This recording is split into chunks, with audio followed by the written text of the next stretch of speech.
Redstone video is going to be a bit of an interesting one because we're going to be taking a look at all of the redstone components in Minecraft, and I'm going to be trying my best to explain every single one of them fully so that you know what you're doing when you're building redstone circuits. The first component is the redstone block. This is a movable power source which activates adjacent redstone components to a signal strength of 15, but it does not power adjacent blocks.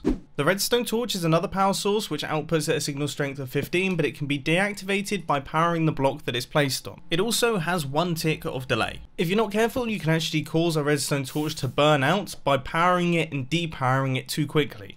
The redstone torch will strongly power the block above it, which means that we can take a redstone signal strength from it, but it will also activate all adjacent redstone components, including above and below.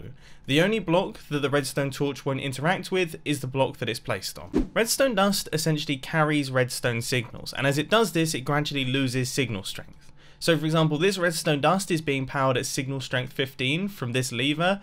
Then as it travels 1 block, it goes down to 14, 13, 12 and so on and so forth until eventually it runs out of power. Nothing is being powered by this. Redstone dust, when placed as a dot, will weakly power all of the blocks on the side of it, and it will also weakly power the block that it's placed on.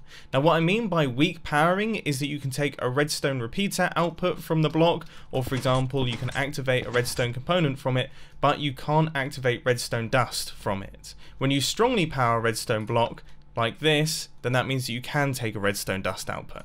Hopefully that clears that up. Redstone dust, when placed as a line, will weakly power all of the blocks underneath it, and also weakly power any blocks that it runs directly into, which means it will also activate any redstone components that it directly runs into. It will not interact with any blocks or redstone components that are placed next to it or above it, unless those redstone components can actually take the redstone signal strength, for example, repeaters and comparators. You see, they connect up like this. You have no idea how long it took me to record that clip. Next up, we've got the redstone repeater. Now this can take outputs from strongly powered blocks, such as ones powered by levers, redstone torches, other repeaters. It can also take outputs from weakly powered blocks, such as ones powered by redstone dust, and of course it can take outputs from power sources. A repeater will strongly power the block or redstone component in front of it to a signal strength of 15, but it doesn't power anywhere else. Repeaters also have delay built into them. By default, it is a 1 redstone tick delay, but this can be changed by right-clicking on it all the way up to 4 redstone ticks.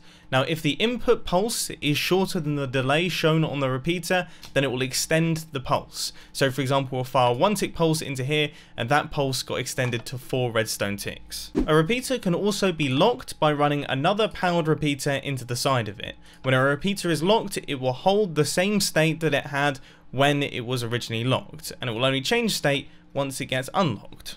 Redstone comparators are complicated. There is a full video down in the description, but briefly, unlike the repeater, which always outputs a signal strength of 15, comparators will output the same signal strength that came in. For example, we've got a signal strength of 8 running into this comparator right here, and it's outputting a signal strength of 8. And this information is carried through multiple comparators. So you can see we've got a bunch of comparators here, we've got 8 running in, and we still have 8 running out. If the comparator is in normal mode, aka that little light isn't switched on, then it will stop giving an output if the signal strength running into the side is stronger than the signal strength running into the back. If the redstone comparator is in subtract mode, then it will subtract the signal strength that comes into the side from the signal strength that is coming into the back. For example, we've got a signal strength of 8 running into the back there, and we put in a signal strength of 7, which means we output a signal strength of 1. Comparators have 1 redstone tick of delay, and they will strongly power any block that they run into. Comparators also have the special ability to take redstone outputs from filled containers, and the redstone signal strength being outputted is proportional to the number of items on the inside of the container. I'd suggest checking out the wiki page to see which containers are compatible and also how many items need to be inside for the signal strength to change. They can of course also take redstone outputs from strongly and weakly powered blocks as well as power sources. I'm a little bit terrified because we've only done, what, 5 of the items so far? We still have quite a long way to go. So let's speed things up a little bit. The stone button strongly powers the block that it's placed on for 10 redstone ticks. It also powers all redstone components that are adjacent to it, above it or below it.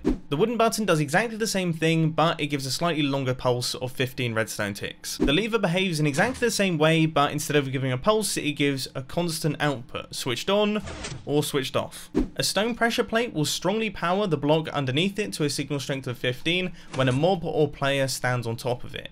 It will also activate any adjacent redstone components or any redstone components on top of it. When the mob or player stands off of the pressure plate, then it will deactivate 5 redstone ticks later. The wooden pressure plate works in exactly the same way, but unlike the stone pressure plate, it can detect items and other entities such as experience orbs. The gold pressure plate works in exactly the same way as the other pressure plates, but instead of giving a signal strength of 15, it will give a signal strength that corresponds to the number of entities on top of it. For example, currently there is 1 entity on there, and if I throw down another few, then you can see that the signal strength increases. And it can increase right the way up to a signal strength of 15. The iron weighted pressure plate works in exactly the same way, but instead of dealing with single entities, it deals in groups of 10. So for example, if we place 10 villages inside here, so that's 1, 2, 3, 4, 5, 6, 7, 8, 9, 10. We're still in the first group, but as soon as we move into the next one, you will see that the signal strength increases. Stop making noise, I'm trying to make a video here. A tripwire is created using 2 tripwire hooks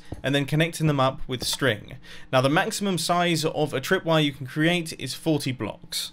A tripwire hook will strongly power the block that it's connected to when an entity interacts with the string, and it will also activate any redstone components that are directly next to the tripwire hook, including above and below.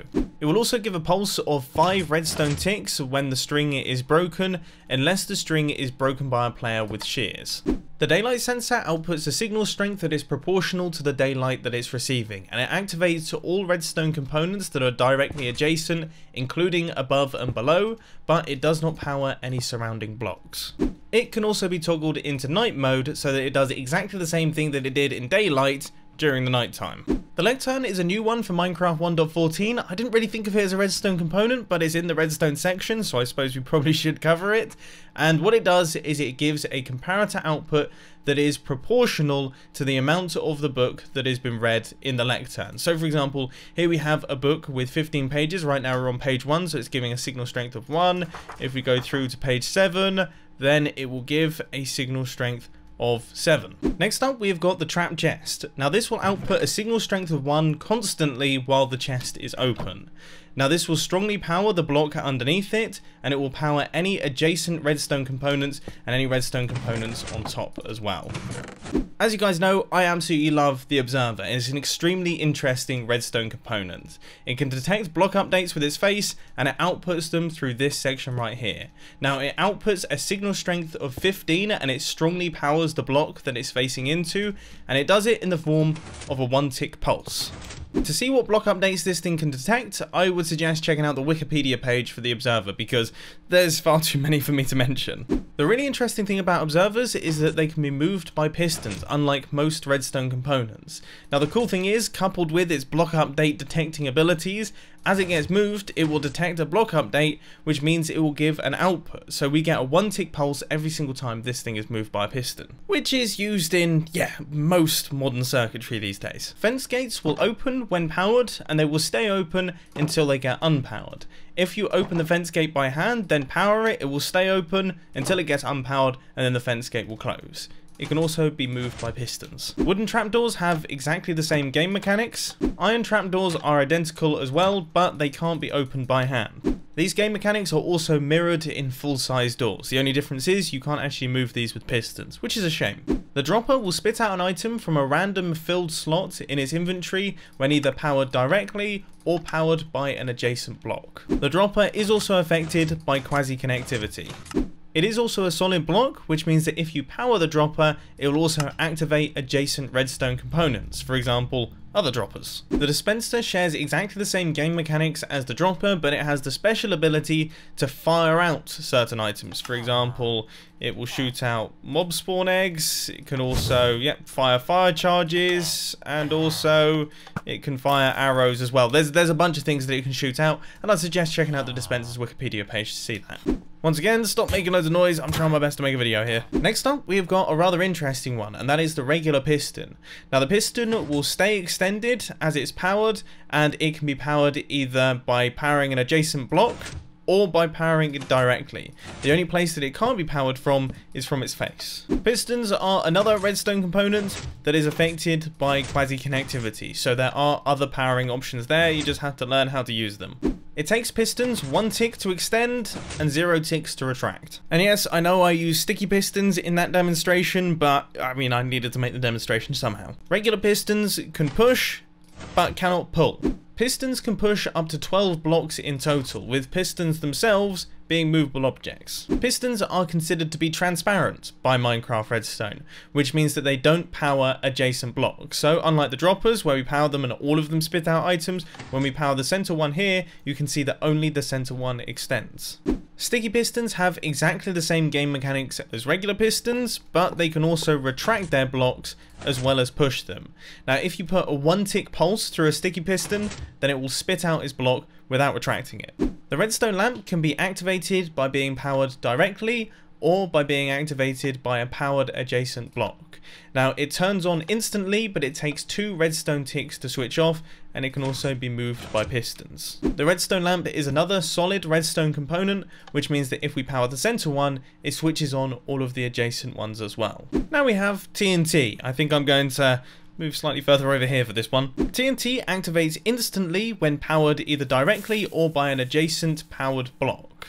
Now, its fuse time is 40 redstone ticks, but it can also be ignited by fire or other explosions. When TNT is set off in water, it will cause no block damage. As of Minecraft 1.14, a TNT explosion will cause all of the blocks that got destroyed to actually drop their items. This wasn't the case previously. And finally, if placing the TNT and then igniting it manually is too much for you, then you can also dispense primed TNT. The note block will play a note when it's activated by an adjacent redstone component or an adjacent power block. The only place that it can't be powered from is above, because then it can't play its note. Now you can change the note that comes out of it by right clicking on it, and you can change the tone of the note block by changing the block that it's placed on top of. And once again, as the note block is considered to be a solid block, when you power it, it will also power adjacent blocks, which means that you can create setups like this. The detector rail will strongly power the block underneath it to a signal strength of 15, and will also power all adjacent redstone components, including the ones above and below it. It surprisingly can be moved by pistons. The detector rail activates instantly as the minecart travels over the top of it, and it gives a pulse length in groups of 10 redstone ticks. So, for example, if it takes 4 redstone ticks for our minecart to travel over the top of the detector rail, then it will give a pulse length of 10 redstone ticks. But if it takes 14 redstone ticks for our minecart to travel over the detector rail, then the pulse length will be 20 redstone ticks. I actually didn't know this before I started making this video, so that's very interesting to me. If a minecart chest is on top of a detector rail, then you can use a comparator running out the side of the detector rail to take a redstone signal strength from the chest itself. The redstone signal strength being outputted will be proportional to the number of items that are on the inside of the minecart chest. An activator rail can be activated either through direct powering or through adjacent blocks, and it can do a number of things. It can eject mobs from minecarts, it can repeatedly activate command block minecarts, it can also disable hopper minecarts so they don't pick items anymore, and it can also prime TNT minecarts. Powered rails can be powered either through direct powering or through adjacent blocks, and the power travels 8 blocks from the original source, which means that you can power 17 total powered rails using one powered source, by having it in the center and then having 8 blocks being powered on either side. Now, active rails speed up the minecarts on top of them up to their maximum speed of 8 blocks per second when they're activated, and when they're deactivated, they will actually decelerate the minecart. Slime blocks stick to all adjacent blocks that are movable and also not glazed terracotta. Immovable objects slide right past, and so do glazed terracotta, even though glazed terracotta are technically movable blocks. Now, the push limit still persists as 12, so that's a little bit limiting, and also if any of the blocks in the structure come into contact with a movable object, even if they're not slime blocks, it will stop the entire structure from moving. So it really is a challenge to make large scale slime block based machines. And finally we reach the end where we have command blocks, and I mean, they're magic, to be honest with you. I don't even know if I can explain yet. You know what, I think I'm gonna leave that to someone else. I do hope that you've enjoyed this redstone video. It's been a lot of fun to make. If you have enjoyed it, please hit that like button, and if you loved it, then make sure to subscribe. But thanks for watching, guys. This has been Mumbo, and I'm out. I'll see you later.